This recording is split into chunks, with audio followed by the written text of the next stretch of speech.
Good morning, students. This is chapter 42 of English 2nd, class 8th, present perfect continuous tense. ठीक है, इसके पहले के टेंस आपने पढ़ लिए पहले लेसन्स में। अब आता है आपका प्रेजेंट परफेक्ट कॉन्टिन्यूस टेंस। पहचान क्या है इन वाक्यों की? इन वाक्यों के अंत में समय तथा से, रहा है, रही है, रहे हैं, रहा हूँ, रही हूँ आदि आते हैं। एक तो समय आएगा, ठीक है, और लास्ट में आपके रहा है, रही हूँ ये आएगा। जैसा एग्जाम्पल देखिए, वह 2 घंटे से खेल रहा है, ठीक है, तो टाइम दिया है, से और रहा है, रही ये दिया है। बच्चे 3 बजे से पढ़ रहे हैं, यहाँ पर रहे हैं होगा, ठीक है बेटा, या तो यहाँ बच्चा होता, बच्चा 3 बजे से पढ़ रहा है, या बच्चे 3 बजे से पढ़ रहे हैं। ये सब देखकर आप सेंटेंस की पहचान कर लेंगे। अब आपको पहचान होगी कि ये प्रेजेंट परफेक्ट कॉन्टिन्यूस टेंस है, ठीक है। अब हमें इसको इंग्लिश में ट्रांसलेट करना है, तो उसके क्या नियम है देखिए, अनुवाद के नियम। अफर्मेटिव में क्या होता है? कर्ता प्लस हैज़ है प्लस बीन प्लस क्रिया में आईएनजी प्लस कर्म प्लस सिंस या फॉर प्लस समय। देखिए, सबसे पहला आता है आपका सब्जेक्ट, ठीक है। सब्जेक्ट कौन होता है? करने वाला। उसके बाद आपकी हेल्पिंग वर्ब आएंगी, हैज़ या हैव, ठीक है, हैज़ या हैव में से एक आएगा।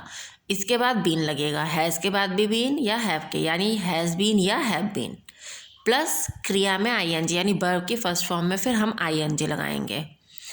फिर उसके बाद प्लस ऑब्जेक्ट आएगा आपका। उसके बाद आप सिंस या फॉर में से एक चीज़ लगाएंगे। फिर आपका समय, यानी जो भी समय आपको दिया हुआ 2 घंटे 3 घंटे, उसकी लिखेंगे आप। सिंस या फॉर देखिए बेटा किस लिए आता है? कोई निश्चित चीज़ दे रखी है, यानी जैसे मॉर्निंग, सुबह से, तो सिंस मॉर्निंग है ना, और 2 घंटे से दे रखा है, तो हमें नहीं पता कौन से 2 घंटे से, ठीक है, तो हम फॉर लगाएंगे।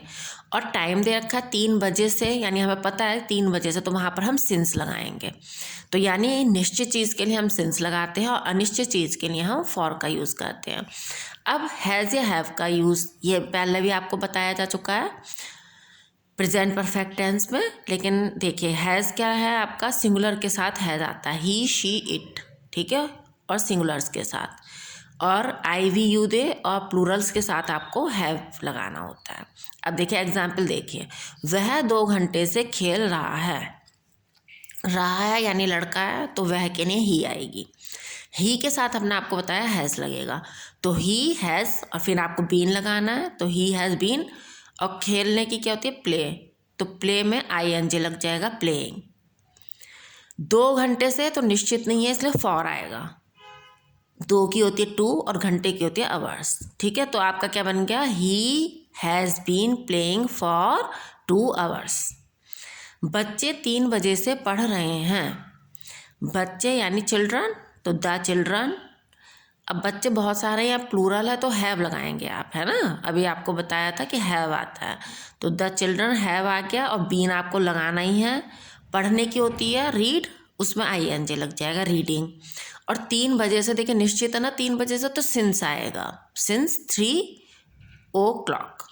तो अब आपका हो गया the children have been reading since 3 o'clock। अब आते हैं नेगेटिव सेंटेंसेस में। नेगेटिव में बहुत सिंपल है, बस नहीं के लिए नॉट लग जाता है। और नॉट किसके बाद लगेगा? हैज़ या हैव के बाद आपका नॉट लगेगा। देखिए, कर्ता प्लस हैज़ या हैव प्लस नॉट आ गया ना यहाँ पर, नॉट प्लस बीन प्लस क्रिया में आईएनजी प्लस कर्म प्लस सिंस या फॉर प्लस समय। बाकी सब आपका सेम अफर्मेटिव वाले की तरह रहेगा, केवल हैज़ या हैव के बाद नॉट आएगा। तुम 10 बजे से नहीं सो रहे हो, तुम की होती है यू, यू के साथ हम हैव लगाएंगे, और हैव के बाद फिर नहीं के लिए नॉट आ जाएगा। यू हैव नॉट बीन, सोने की स्लीप होती है, तो स्लीपिंग हो गया, आईएनजी लग गया, और 10 बजे से है यानी कंफर्म है, तो सिंस 10 o'clock। बच्चे 3 बजे से नहीं पढ़ रहे हैं, द चिल्ड्रन हैव आएगा, not been reading since 3 o'clock। अब आते हैं हम इंटेरोगेटिव पर। इंटेरोगेटिव में क्या होता है बेटा? पहले भी आपको बताया पहले चैप्टर्स में, इंटेरोगेटिव 2 टाइप्स के होते हैं। पहला जो क्या से शुरू होते हैं, और दूसरा जिसमें प्रश्नवाचक शब्द बीच में आते हैं, यानी कब, क्यों, कहाँ, कैसे। तो पहला वाला देखते हैं जिसमें क्या से शुरू होता है। सबसे पहले हैज़ या हैव आ जाएगा, बस फिर कर्ता प्लस बीन प्लस क्रिया में आईएनजी, सेम वैसे ही रहेगा, बस हैज़ या हैव उठकर पहले आ जाएगा। ठीक है, इसमें आपका हैज़ या हैव कर्ता के बाद आया है, लेकिन यहाँ पर आपका कर्ता से पहले हैज़ या हैव आ जाएगा, सेम आप वैसे ही बनाएंगे। जो सेकंड टाइप के होते हैं उसमें जब प्रश्नवाचक शब्द बीच में आता है तो वो और सबसे पहले आ जाता है, यानी कब, क्यों, कहाँ, कैसे की सबसे पहले आएगी, फिर आपका यही प्रोसेस रहेगा। ठीक है, देखिए एग्जाम्पल देखते हैं।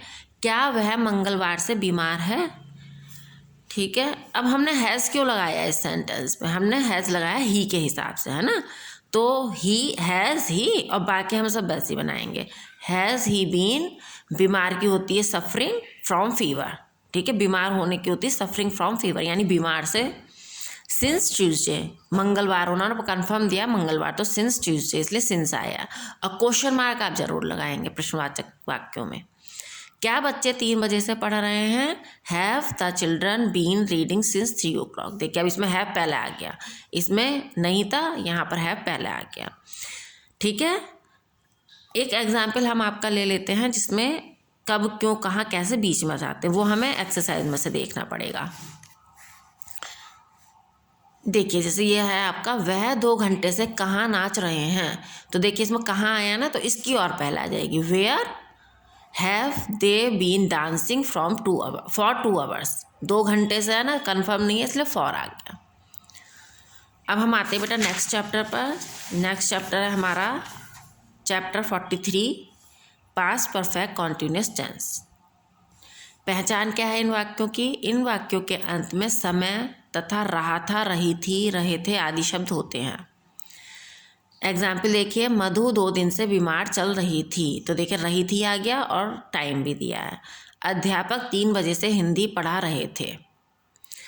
इनको बनाने के नियम देखते हैं। सबसे पहला अफर्मेटिव आता है, कर्ता प्लस हैड बीन प्लस क्रिया में आईएनजी प्लस कर्म प्लस सिंस या फॉर प्लस समय। देखिए same present perfect continuous tense की तरह ही है, केवल वहाँ हैज़ हैव का यूज़ होता है, यहाँ पर सबके साथ हम हैड का यूज़ करेंगे। सेम प्रोसेस आपका वही रहेगा जैसे आपने प्रेजेंट परफेक्ट कॉन्टिन्यूस टेंस बनाया है, ऐसे इसको बनाएंगे, केवल हैज़ हैव की जगह आपको हैड का यूज़ करना है, और इसमें सबके साथ आपको हैड का यूज़ करना है। सुबह से ठंडी हवा चल रही थी, the cold wind had been blowing, had लगेगा सबके साथ, had been blowing since morning, सुबह से दिया है यानी कंफर्म है, तो सिंस मॉर्निंग। नेगेटिव पर आ जाते हैं। नेगेटिव में क्या होगा, केवल हैड के बाद नॉट लग जाएगा, सेम वैसा ही रहेगा आपका। जैसे देखिए एग्जाम्पल, 2 घंटे से वर्षा नहीं हो रही थी, तो इट हैड नॉट बीन, जो ऐसे वर्षा ऐसे वाले होते हैं वो इट से बनते हैं क्योंकि इसमें सब्जेक्ट नहीं दिया होता, तो it had not been, not भी लगाया क्योंकि नहीं दिया हुआ है, रेनिंग फॉर 2 hours। अध्यापक 3 बजे से हिंदी नहीं पढ़ा रहे थे, तो the teacher had not been teaching Hindi since 3 o'clock। केवल आपको हैड का यूज़ करना है हैव की जगह, सेम आपका प्रोसेस सब वही है। इंटेरोगेटिव में देखिए, इंटेरोगेटिव में वही है, 2 टाइप्स के इंटेरोगेटिव होते हैं, एक क्या से जो शुरू होते हैं और एक जिसमें प्रश्नवाचक शब्द बीच में आता है। जो क्या से शुरू होंगे उसमें हैड पहले आ जाएगा, और जो जिसमें कब, क्यों, कहाँ, कैसे आएगा उसमें सबसे पहले प्रश्नवाचक शब्द की लगाएंगे आप, फिर हैड, फिर सेम आपका यही रहेगा। क्या वह 1 दिन से सो रहा है, तो had he been sleeping for 1 day। For इसलिए आया क्योंकि कौन से 1 दिन से कंफर्म नहीं है। ठीक है, वह 5 मिनट से किसे बुला रहा था, देखिए इसमें क्वेश्चनवाचक शब्द आया है, किसे, तो whom, किसे की होती है whom had he been calling for 5 minutes। For 5 minutes क्यों आया है, क्योंकि पता नहीं कौन से 5 मिनट से, कंफर्म नहीं है, इसलिए फॉर 5 minutes। ठीक है, ये चैप्टर आपका बेटा कंप्लीट हो गया है। वीडियो को अच्छे से देख के आप सही से पहले समझिएगा, उसके बाद इसकी एक्सरसाइज पहले अपने आप कीजिएगा, फिर जो मैं भेजूँगी आप उससे अपना चेक कीजिएगा।